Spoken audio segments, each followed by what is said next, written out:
أنتم كما قلت لكم لستم كباقي الجاليات والمهجرين.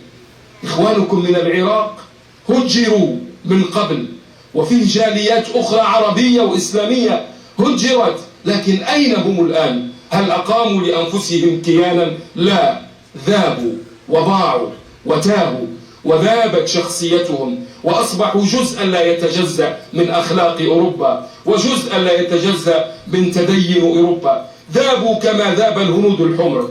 أين هم الهنود الحمر اليوم؟ ذابوا.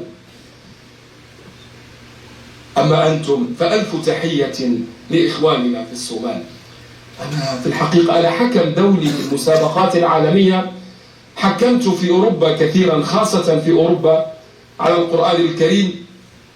في كل مرة يتقدم من الدولة صومالي، يقول القائم على المسابقة: الآن تتقدم دولة السويد، فيطلع علينا شاب من الصومال.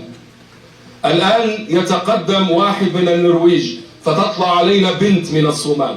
الآن يتقدم واحد من أمريكا، فيطلع علينا 10 من الصومال. من أنتم يا أهل الصومال؟ حدثوني بالله عليكم، هذا سر بينكم وبين ربكم. لعل آباءكم وأجدادكم كان بينهم وبين الله رباط قوي، فأنتم الآن تعيشون في خيراتهم، فاحمدوا الله على ذلكم.